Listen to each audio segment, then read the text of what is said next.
Okay મનીષભાઈ, કેમ છો બધા? બસ બસ મજામાં એકદમ. મજામાં. ક્યાં ગામથી આવો છો?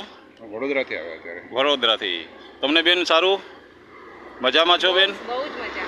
ઓકે, હું તમારો ગાઈડ હતો હા. પ્રવીણ ગોસ્વામી. ઉપરકોટ ફોર્ટ માટેના જે ગાઈડ છે એમાંથી હું એક છું ઉપપ્રમુખ અહીંનો, એટલે ઉપરકોટ ગાઈડ. તો તમને હું અહીંથી દરેક જગ્યાએ લઈ ગયો, ટોટલ 9 જગ્યાએ લઈ ગયો હતો. અહીંથી બે ભાણે જે ગેટ ખોલ્યા ત્યાંથી આપણે સ્ટાર્ટ કરેલું. એ પછી પથ્થરની ખાઈ સાહેબ તમને બતાવી હતી, માર્ગદર્શન આપેલું તમે. બિલકુલ બિલકુલ. હા, એ પછી નીલમ માણેક તોપે ગયા આપણે, વધી ગયા. જ્યાં તમામ હિસ્ટ્રી મેં કીધી તમને. એ પછી રાણક દેવીના પેલેસ ઉપર ગયા હતા, ત્યાંથી આપણે તમામ દર્શન તમને કરાવ્યા. બરાબર જોયા. કાળીગઢીની વાવ જોઈ, નવગણનો કૂવો, કૂવો જોયો અને છેલ્લે આપણે તળાવ પણ જોયું. પાણીના તળાવ, અનાજના કોઠા. કોઠા જોયા. એટલે આ દરેક જગ્યાએ તમને મેં બતાવ્યું સાહેબ. બિલકુલ બિલકુલ. તો કિલ્લો જોવાલાયક છે કે નહીં? બહુ સરસ જગ્યા છે અને ખરેખર બહુ અંડરરેટેડ છે વસ્તુ. આપણી ધરોહર છે અને ખરેખર આ લોકોએ રેગ્યુલરલી વિઝિટ કરવી જોઈએ આ વસ્તુ. આપણે રાજસ્થાનમાં જઈએ છીએ બરાબર કિલ્લા જોવા, તો અહીંના કિલ્લાઓ પણ જોવા જોઈએ. ખરેખર બહુ સરસ કિલ્લો છે. હા, તો તમે બરોડાથી છો સાહેબ, હા.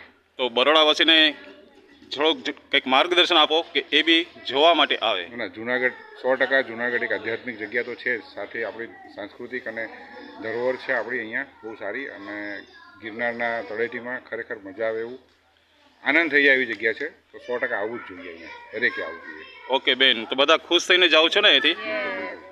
બિલકુલ. જય ગિરનારી. જય ગિરનારી.